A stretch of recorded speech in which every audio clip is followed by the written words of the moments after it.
17.1 exercise का question number 5 आज हम कर रहे हैं, क्योंकि इसके पहले मैंने आपको जो क्वेश्चन एक्सप्लेन किए थे उसके अंदर क्या था, आपके पास तीनों साइड्स अवेलेबल थी। एक केस था, दूसरा केस था वन साइड और टू एंगल्स था। जो आज का केस है, सबसे पहले मुझे ये बताएं कि उन तीन केस में से कौन सा केस है, इसमें क्या क्या गिवन है और क्या कितनी साइड है? दो साइड और एक एंगल। Yes sir. और ये आपके पास जैसे मैंने बताया तीन केस में से एक केस होता है, तो कल दो केस हमारे डिस्कस कर चुके हैं। यहाँ पे जो आपके पास केस आज डिस्कस करने जा रहे हैं वो है एम्बोगियस केस। एम्बोगियस केस क्या है? एम्बोगियस केस आपके पास ये है कि सम टाइम तो आपके पास टू ट्रायंगल बनती है और सम टाइम आपके पास वन ट्रायंगल बनती है और सम टाइम आपके पास ट्रायंगल बनते ही नहीं है। ठीक है, टू ट्रायंगल कैसे बन सकती है, वन कैसे बनती है? सबसे पहले जब भी आप एक डायग्राम का डाटा देखें ना, तो उसको रफ स्केच थोड़ा सा आपने माइंड के बनाने के लिए रफ स्केच बना लिया करें एक्यूरेट लेंथ लेने से पहले। रफ स्केच कैसे बनाएंगे, क्योंकि मैं वहां पे नीट कर दूंगा, यहाँ रफ स्केच बना के आपको दिखाता हूं जो मुझे यहां से देख के समझ आ रही है। तो सबसे बड़ी लेंथ ए बी को मैं ले लेता हूं, नीचे ए बी को मैंने ले लिया। ए बी आपके पास 5.2 सेंटीमीटर मैंने यहां ले लिया। उसके बाद अब देखो ए सी 4.2 दिया हुआ है, अभी 4.2 आपने नहीं लेना। बी के ऊपर क्या है? 45 डिग्री का एंगल, तो बी पे मैंने बना देना है यहाँ पे 45 डिग्री का एंगल फॉर एग्जांपल, क्योंकि ये रफ स्केच बना रहा ताकि मेरे माइंड में आ जाए। फिर उसके बाद क्या है? ए बी आपके पास 5 और ए सी क्या है? 4.2 सेंटीमीटर आपने आर्क को खोल के यहाँ से आर्क लगानी है। ये आर्क हो सकता है कि दो जगहों पे कट करे। अगर दो जगहों पे कट करेगी तो एक ट्रायंगल ये बन गई और दूसरी ट्रायंगल क्या होगी? ये। और ये भी हो सकता है सम टाइम वो एक ही ट्रायंगल बनाए, एक जगह कट करे, और ये भी हो सकता है सम टाइम वो उसे कट ही ना करे, यानी लेंथ इतनी कम हो कि आर्क यहां से जाके वापस आ जाए, तो फिर वो क्या होगा? ट्रायंगल बनेगी ही नहीं। समझ आई एम्बोगियस केस की? Yes sir. कि क्यों एम्बोगियस केस सम टाइम आपके पास कोई ट्रायंगल नहीं बनाता, सम टाइम एक बनाता है और सम टाइम टू बनाता है। यहां पर जहां तक उसने बुक के अंदर भी बताया कि वो कहते हैं यहां पे टू ट्रायंगल्स बनेंगे। कितनी बन जाएंगी? टू ट्रायंगल्स बनेंगी, क्योंकि जाके आर्क दो जगह कट करेगी, इधर भी कट करेगी इधर भी, क्योंकि ए बी सी एक ट्रायंगल ये बन गई और दूसरी ट्रायंगल क्या बन जाएगी? A B D. बात समझ आई? या यूं बना ले दो ट्रायंगल छोटी बड़ी है, या फिर ये करें एक ट्रायंगल ये बने, दूसरी ट्रायंगल आपके पास ये बन रही है। तो इस तरह से हम एम्बोगियस केस को सॉल्व करेंगे। समझ आ गई? इसका रफ स्केच, रफ स्केच के मुताबिक सबसे पहले हमें क्या करना है? ए बी लाइन लेंगे कितने? 5.2 सेंटीमीटर। मेरे पास जो स्केल है वो आपके पास 5 सेंटीमीटर है, जो 2 सेंटीमीटर फिर मैं वहां से भी कम कर दूंगा ताकि कम से कम गलती रहे। तो ये मैंने आपके पास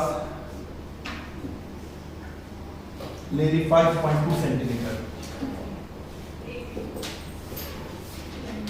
स्टेप ऑफ कंस्ट्रक्शन में आपको साथ साथ बताता जाऊंगा, वही आपने लिखने हैं। ठीक है, पहले हमने क्या काम किया? Draw a line segment A B 5.2 centimetre. फिर हमने क्या करना है? एंगल बनाना है 5.2 सेंटीमीटर पे बी के ऊपर जाके 45 डिग्री का, क्योंकि आज मैंने कोशिश की है कि कंपास में गलती कम हो, क्योंकि ये एम्बोगियस केस में थोड़ी सी गलती भी होगी तो वो ट्रायंगल बनेगी नहीं। तो 45 डिग्री का बनाने के लिए हमें किसका एंगल बनाना पड़ेगा? पहले 60 का भी बना सकते हैं और 90। तो 90 का एंगल बनाने के लिए किसी भी विड्थ के साथ आपने कंपास को ओपन करना है बगैर मतलब मैयत किए। तो यहाँ पे बी पे आपने इसे रखा, बी पे रखने के बाद हमने आर्क ड्रा की बगैर इसको चेंज किए, इस विड्थ को चेंज किए बगैर। जब आप इस पॉइंट पे रख के पहली आर्क लगाएंगे वो क्या हो जाएगी? 60 और दूसरी आर्क जब लगाएंगे 120, फिर इन दोनों की बाइसेक्शन करेंगे 90 यहाँ, और फिर आपके पास, क्योंकि मैं कोशिश कर रहा हूँ कि एक्यूरेसी रहे, क्योंकि मेरे कंपास की यहाँ पे नोक थोड़ी सी जो है ना वो है। इस पॉइंट पे जब हम मिलाएंगे तो हमारे पास जो बनने वाला एंगल होगा वो होगा तो 90 डिग्री, लेकिन हम उसको डॉटेड से शो करेंगे या स्ट्रेट लाइन से करेंगे? डॉटेड। क्यों सर? क्योंकि रिक्वायर्ड नहीं है, क्योंकि हमारी रिक्वायरमेंट एक्चुअल 45 है, लेकिन हमें मजबूरी में ये बनाना पड़ रहा है, तो लिहाजा ये वाला जो एंगल हम बनाएंगे वो कितने करेंगे शो? डॉटेड से। आज मेरी कोशिश ये होगी कि दिखाऊं कि आपके पास एंगल भी एक्यूरेट होगा इंशाल्लाह। इसकी एक्यूरेसी के लिए आपको ये चाहिए कि अपनी जो पेंसिल है ना वो शार्प रखें और आर्क छोटी लगाएं। बड़ी आर्क लगाएंगे ना वो कट बहुत बड़ा नजर आता है, तो थोड़ा सा भी आपके पास वजह से गलती हो जाती है। अब मुझे 45 का बनाना है। 45 के लिए मुझे कहाँ रख के आर्क लगानी पड़ेगी कट? 120 और एक यहाँ पे और 60 0 और 90। हाँ 90 का आप होता है ना बाइसेक्शन करने 45, तो Yes. 0 यहाँ से स्टार्ट हो रहा है और 90 यहाँ पे एंड हो रहा है। तो एक आर्क हम रखेंगे यहाँ रख के 0 पॉइंट पे रख के आर्क लगाएंगे, ठीक है, और दूसरी आर्क हम यहाँ पे रखेंगे। दोबारा हमें यहाँ पे आर्क थोड़ी सी करनी पड़ेगी, ये थोड़ा सा जैसे हिल जाता है, वरना अदरवाइज जैसे मैंने इसकी लेंथ नहीं लाई तो ये यहाँ पे ही आना चाहिए। जैसे मैंने बताया थोड़ा बहुत मेरे पास जो कंपास है थोड़ा बहुत हिलता है, तो इससे थोड़ा बहुत एरर आएगा मेरे कंपास के साथ, क्योंकि ये लाइन जो मैंने विड्थ नहीं चेंज की तो पूरी तौर पे यहाँ आनी चाहिए थी जो 60 वाली लेंथ है, लेकिन थोड़ा फर्क आया है। So I will try my best कि आज गलती कम से कम। ये लाइन आपने किसी भी लेंथ की ले लेनी है, इसके ऊपर हमें उसने बाउंड नहीं किया हुआ, और यहाँ क्या लिख देना है 45 डिग्री। चेक करके देखता हूँ एरर कितना रहा है, थोड़ा होगा तो सही। चलिए मुझे पहले ये एक चीज चेक कर लेने दें, एरर कितना आ रहा है। नहीं आज 45 डिग्री पूरा है ना? Yes sir. ये देख सकते हैं 45 डिग्री नजर आ रहा है 40-50 के दरमियान, यस यस। क्योंकि आपके पास 45 डिग्री आपके पास पूरा है, क्योंकि आज मैंने कंपास को थोड़ा सेट किया है। अब ये हमें उसने क्या कराया है, पहले स्टेप के मुताबिक हमने बी ये भी ले लिया, हमने क्या करना है AC लेना है। AC के लिए क्या करेंगे 4.2 की लाइन 4.2 सेंटीमीटर की लाइन लेंगे। 4.2 सेंटीमीटर की लाइन लेने के लिए मैं आपके पास यहाँ थोड़ा सा तरीका बता देता हूँ। स्केल के ऊपर आपने ऐसे खोल के रखना है, जैसे यहाँ पे आपके पास हो रहा है मेरा 4.2, क्योंकि मैंने लिया था इसको 5 के हिसाब से, स्केल आपके पास 5.2 तक नहीं जा रहा, तो मैं 4 सेंटीमीटर ले लूंगा ताकि एरर ना आए। तो कंपास को आपने स्केल पे रख के स्टार्टिंग पॉइंट को लेके जहां तक आपने उसे खोल लेना है, स्केल पे रख के, ठीक है सर ये कितना है जी? ये कितना है 4 ये असल में ये दिया हुआ है ना 4.2 और 5.2, यस सर मेरा स्केल है 5, यस तो मैंने ऊपर का 2 दोनों का खत्म कर दिया ओके है, सर। लेकिन लिखूंगा वही 5.2, लेकिन आपने 4.2 और 5.2 ही ओपन करना है। और स्केल पे कैसे रख के करना है, आप स्केल पे से रखेंगे स्टार्टिंग पॉइंट, जैसे आपके पास ये स्टार्टिंग पॉइंट है, तो यहां से रख के आप इसको देखिए खोल के, ये आपके पास आ रहा है कि नहीं आ रहा? यस सर आ रहा है। क्योंकि आपको समझाने के लिए मैंने यहाँ पे निशान लगा दिया और निशान लगा के आपको यहाँ खोल के बता दिया। अब हम इसको आर्क लगाएंगे, देखते हैं वो कितनी जगह जाके कट करती है। जी 4.2 बेटा, ये देखिए अब आपके पास ये यहाँ और यहाँ कट कर रही है, लेकिन हमारे पास तो अभी एक को कट कर रही है, क्या करें सर दूसरी साइड से आर्क बनाएंगे, तो हमारे पास दूसरी साइड से आर्क नहीं बनाएंगे, हम अपने इस एंगल की लेंथ को इंक्रीज करेंगे, यस सर। क्योंकि हमारे एंगल की लेंथ मेजर नहीं की हुई है, इतनी तक जानी है, तो एंगल की लेंथ को क्या करेंगे आप इंक्रीज करेंगे, वो आपके पास दूसरी जगह भी कट हो रहा है। ये एंगल की लेंथ को जब हम थोड़ा इंक्रीज करते हैं तो फिर हम ज्वाइन कर देंगे, तो अब आपके पास देखिए 2 पॉइंट पे ज्वाइन कर रहा है, एक आर्क यहाँ कर रही है और दूसरा यहाँ, ठीक है, इन दोनों पॉइंट को आप ज्वाइन करवा देंगे। सर ये 4 सेंटीमीटर की होनी चाहिए। 4 ये आपके पास 4 सेंटीमीटर की होगी, ये मैं आपके पास यहाँ दिखा सकता हूँ, you can check that one, है कि नहीं है? यस सर है। स्केल में आपको नजर आ रही है ना? Yes sir. और दूसरी भी आपके पास यही होगी, क्योंकि मैंने आपके पास ये देखें यस सर 4 सेंटीमीटर ही है ना, Yes, sir. एग्जैक्ट आपको नजर आ रहा है। सर अच्छा ये 2 बनेंगी, 2 बनेगी ना, एम्बोगिस केस के अंदर जैसे मैंने बताया ना, सवाल के अंदर से बता 2 ट्रायंगल बनेंगे। हाँ यहाँ में कितनी बनेगी? Yes sir 2। सम टाइम 1 बनती है, सम टाइम बनती ही नहीं है। सेकंड पार्ट में एक ट्रायंगल बन रही है और थर्ड पार्ट में ट्रायंगल बनती नहीं है। क्यों? अगर लेंथ कम होती, फॉर एग्जांपल 3 सेंटीमीटर देता तो 3 सेंटीमीटर से कट ही ना करती, यस सर ये 4.2 सेंटीमीटर थी ना। Yes. अगर फॉर एग्जांपल ये हमारे पास लेंथ देते ये 4.2 सेंटीमीटर, आप यहाँ पे लिख देंगे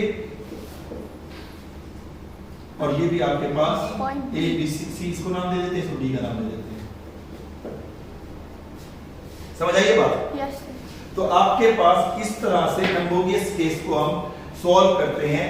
और एम्बोगियस केस के अंदर जब आपके पास अगले पार्ट के अंदर मैंने आपको बता देता हूं कि अगर फॉर एग्जांपल वो कहता है कि ट्रायंगल कट ही ना करके इसकी लेंथ 3 सेंटीमीटर होती, फॉर एग्जांपल थोड़ा सा मैं इसी के साथ थोड़ा सा चेंज करता हूं, अगर ये 3 सेंटीमीटर रख देते तो भी आपके पास ये इसको कट कर रही है तो एक जगह से या 2 जगह से कट कर रही है। तो जब ये आपके पास लेंथ कम होती फॉर एग्जांपल, तो फिर ये देखिए ये आर्क यहां घूम जाती, यस सर। तो हम उस वहां पे triangle क्या पर- लिखेंगे? तो वहां पे there is no triangle, no triangle can not be constructed. तो नॉट कंस्ट्रक्टेड, ओके सर। क्योंकि आपके पास ये चीज उसने बुक के अंदर तो आपको यहाँ पहले से ही बता दिया है कि आपके पास कितनी ट्रायंगल बनती हैं, लेकिन पेपर में वो नहीं बताएगा। कितनी ट्रायंगल बन रही है, ठीक है। और एम्बोगिस केस की एग्जांपल आपके पास पेज नंबर 254 पे दी हुई है, जहां पे उसने आर्क्स बना के दिखाई हुई है। पहले आप देखें तो पहले केस के अंदर 2 ट्रायंगल बन रही है, दूसरे केस में सिर्फ एक ट्रायंगल बन रही है क्योंकि आर्क जाके उस एग्जैक्ट पॉइंट पे टच कर रही है, ऐसे है ना। और तीसरे केस के अंदर चेक करके देखो तो ट्रायंगल बनती ही नहीं है क्योंकि वो जाके उसको कट ही नहीं करता। Is it clear? ये कोई है कंस्ट्रक्शन के अंदर आपके पास पहले वही है, draw the line segment AB, ठीक है, of 5.2 centimetre, construct angle of 45 degree at point B। ये we draw an angle of 45 degree at point B with the help of compass। क्योंकि कंपास से कैसे पता चलेगा कि हमने बनाया कि ये 90 एंगल शो कर रहा होगा, और ये आर्क्स बता रही होती है कि ये एंगल जो हमने बनाया D से नहीं बनाया, कंपास से बनाया है, ठीक है। Then we open the measure the compass at 4.2 cm and draw an arc of angle B which intersect 2 points at point C and point D. Join C to A and D to A. In such a way we get the 2 triangles ABC and ABD. Is that clear? Yes, sir.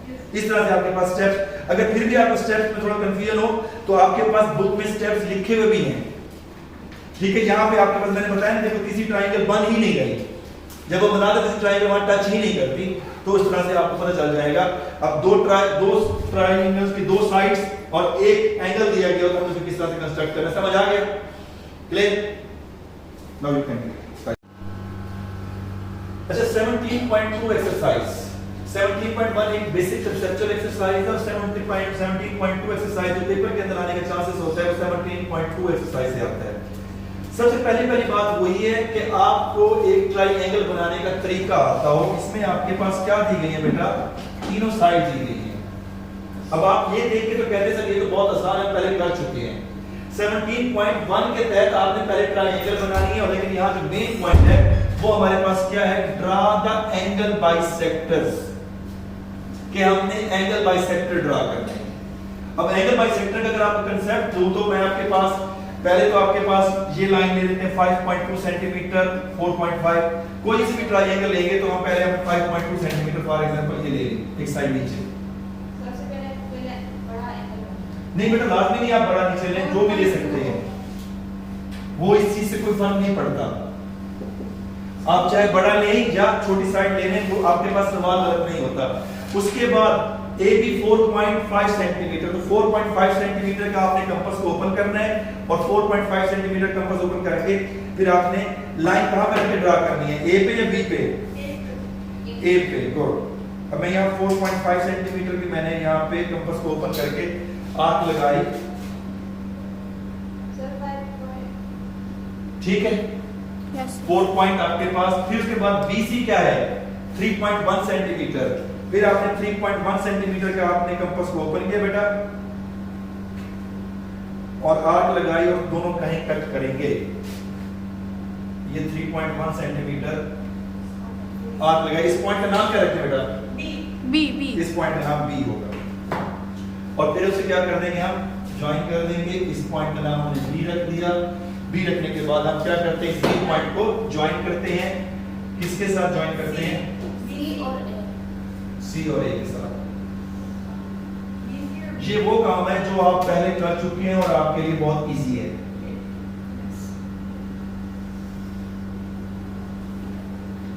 इसकी length हमारे पास क्या थी? 4 point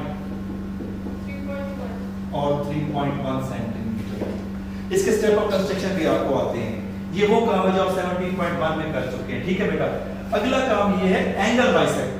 ये हमारे पास main point है, और उसको check करने की जरूरत नहीं पड़ेगी, और उससे पता चल जाएगा आपका एंगल सही है या गलत। एंगल बाइसेक्टर का मतलब क्या है कि आपने तीनों एंगल को बाइसेक्ट करना है। हमें ये एंगल उसके लिए मेजर करने की जरूरत नहीं है कि पहले इसको मेजर करें उसके बाद हम देखें इसको बाइसेक्ट। आप किसी भी विड्थ की आर्क को कंपास को ओपन करें, और यहाँ पे C पॉइंट पर रख के फिर फर्स्ट में एक आर्क लगाता हूं, ये ठीक है। ये सेम लेंथ बेशक आप तीनों के लिए यूज कर सकते हैं, कोई ऐसा मसला नहीं है।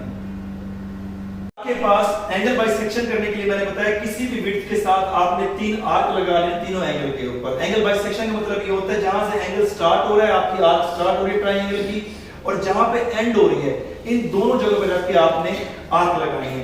देखिए स्टार्टिंग पॉइंट अभी किसी भी विड्थ के साथ आप कर सकते हैं, वो आपके पास नहीं है मसला। आपने यहाँ पे रख के एक आर्क लगाई, ठीक है, और इस विड्थ को चेंज किए बगैर जहां पे ये इस पॉइंट के ऊपर रख के फिर आपने दूसरी आर्क लगानी है। मैं पॉइंट बता भी दूंगा कि एक पॉइंट ये जहां पे ये दोनों एंगल्स कट कर रहे थे, ठीक है, वो हमने आर्क लगाई, दोनों एंगल ने यहां कट किया।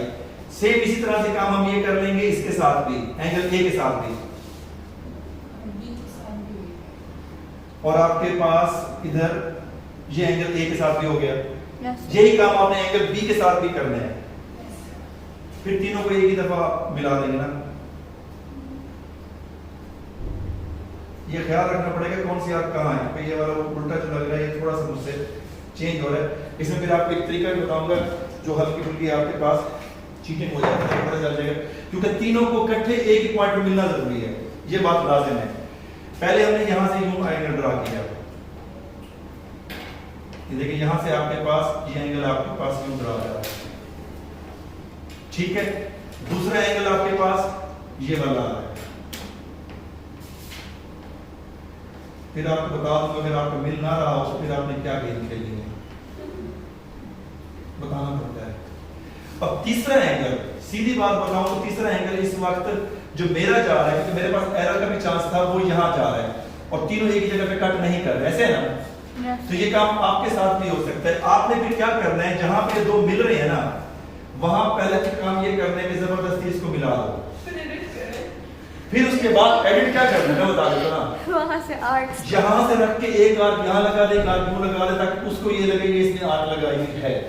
लेकिन सर वो मेजरमेंट से ठीक नहीं चेक मेजरमेंट नहीं करता वो, मैं भी टीचर हूं, मेजरमेंट कहां से होती है।